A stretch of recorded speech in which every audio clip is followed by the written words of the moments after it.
The Spurs go down swinging as their season comes to an end. We didn't have a good season shooting-wise. It's not that it was just as serious. A shooting critically wounds 2 Dallas police officers. Shots fired, we're in the back of the Home Depot. Concerns about runaway development and rising property taxes creates a constitutional crisis in the Government Hill Neighborhood Association. And violent crime in San Antonio decreases 23%. I'm Chance Dorland with your Express Briefing for Wednesday, April 25th. Subscribe to this and other free content at expressnews.com/podcasts. And get each day's top news and sports headlines delivered to your inbox at expressnews.com/newsletters. 2 Dallas police officers have been critically wounded in a shooting that also injured a home improvement store employee. The shooting occurred at about 4:15 p.m. Tuesday as officers were escorting a man from the Home Depot in northern Dallas after being called to help an off-duty officer with removing the man from the store.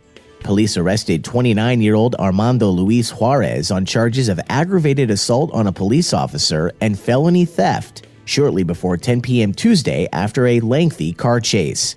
Here's Police Chief U. Renee Hall. They were in the area of southeast Dallas, and they observed a vehicle fitting the description of the wanted vehicle.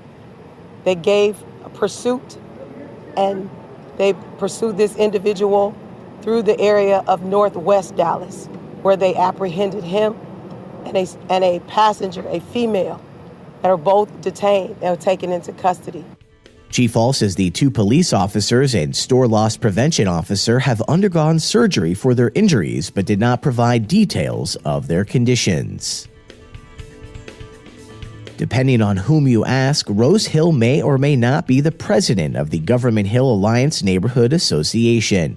Monday night, nearly 50 local residents met at St. Patrick's Catholic Church, voting to replace the association's board, accusing Hill and other board members of being too friendly with developers and failing to notify residents of construction projects that have been proposed in the 130-year-old neighborhood.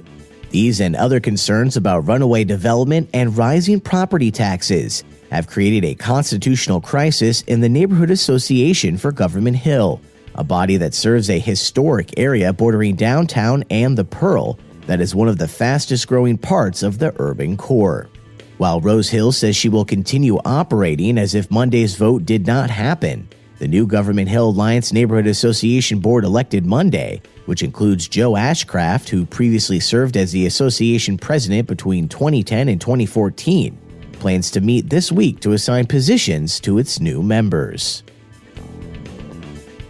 The San Antonio Police Department credits continued efforts to apprehend known criminals and enhance community engagement with a 23% decline in violent crime, a label that includes homicides, rape, robberies, and aggravated assault. Tuesday, Police Chief William McManus told the City Council's Public Safety Committee there were 2,379 violent crimes reported in San Antonio as of mid-April, compared with 3,095 during the same time last year. Property crimes, including burglary, larceny, and motor vehicle theft, are also down 25% from 2017. Homicides, however, have slightly increased, with 38 reported so far in 2018, 2 more than this time 1 year ago. In a memo to the Public Safety Committee, McManus contributed the decrease in crime to the work of the Violent Crime Task Force, an intelligence-driven initiative made up of 8 federal, state, and local agencies that was established in January of 2017 after homicides skyrocketed to a 21-year high and violent crimes increased 25% from the previous year. The task force switched the department's focus from hot crime spots to targeting repeat offenders, a change that's led to a 113% increase in arrests. And the San Antonio Spurs' trying and mostly Kawhi-less season has come to an end. Coming into the series against the Golden State Warriors, the Spurs knew the odds were stacked against them. They knew they were lacking the firepower. They knew that everyone, just about everyone, was picking against them. But still, that was not going to stop their heart, their desire, their fight in the series against the Warriors. But in the end, just turns out that Golden State team was too much.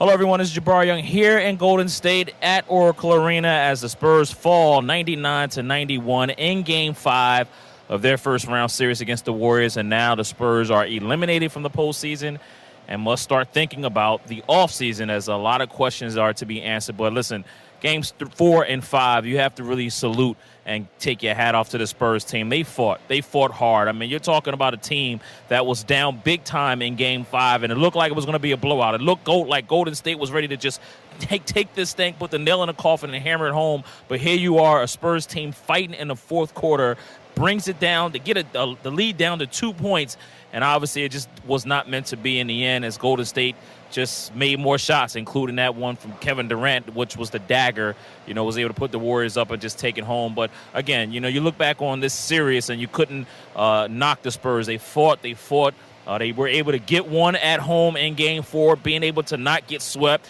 being able to at least send Manu Ginobili off on his home court on a high note. But at the end of the day, the Warriors just had too much firepower. Even without Steph Curry, Klay Thompson resurrected after a bad Game 4. Kevin Durant started Game 5 off bad, but then again, he comes in and scores and hits big shots. So, that they knew that they didn't have the firepower in this series, and they didn't. But again, you have to salute this team because they showed heart. After everything they've been through this season, they showed the heart and they showed that desire that they were not just going to roll over and die. And I think that has to be respected. But, and looking back on this season, you can pick out a lot of things in this 2017-18 season that the San Antonio Spurs did. The good, the bad, the ugly. Obviously, everybody's going to remember this, and they're going to say how Kawhi Leonard, he did not suit up for only 9 games played this season. But at the end of the day, you got to look at the positive. The positive is not only that this team, again, fight in the first-round series, but a lot of young guys got developed. DeJounte Murray taking the reins over from Tony Parker, Davis Bertans, Kyle Anderson, Bryn Forbes, hitting some big shots. Derek White coming in and developing. So I think when I look back on the season, I'm going to take with me that development of the young players and how that may shape the Spurs team moving forward, because they got critical minutes in key situations, and you only think that that's going to help this San Antonio team moving forward. Now, again, moving forward, now they got a very busy offseason that they're going to have to face here in the next few days. It's obviously going to center around Kawhi Leonard. He's going to come back to San Antonio, as the Spurs have scheduled. They have to schedule exit interviews. As of right now, they don't know when those exit interviews are going to be.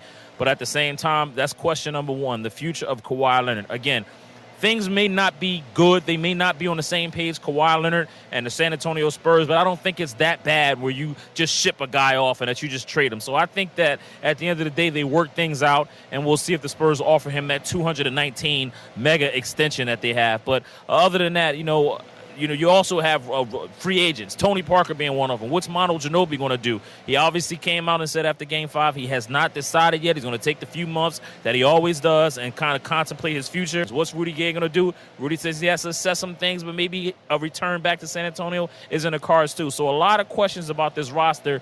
Obviously, it's going to start with the Kawhi Leonard and his situation, which I, again, expect to get resolved. If there's anything that was deeper than that, believe me, I tell you. But right now, I just don't see that being the case. But it all can change. You never know. But as of right now, this Spurs team, a lot of questions to be answered. But the one thing that they cannot say when it's all said and done, when they look back on this season and they look at everything that happened, they cannot say that they didn't fight. They couldn't say that they didn't give maximum effort. And if this is the end of a sensational career in Manu Ginobili, he sent this out with some memories, especially in Game 4 and 5. So that's it, ladies and gentlemen. The Spurs season's over. Again, off-season questions, a lot of things they have to determine, a lot of things they have to answer, and we'll see over these next few months how exactly it's going to shape out. But as always, we've got to say thank you to you, the viewer, the listener, the reader of the Express News, for always supporting us, because without us, there is no you. For myself, Mike Finger, Jeff McDonald, the whole entire Express News sports department, we say thank you so much for allowing us to cover the Spurs, and then you supporting us for 82 games and the playoffs. We really do appreciate it. For all your Spurs news and notes, this ain't the end, because there's an entire offseason to think about. ExpressNews.com.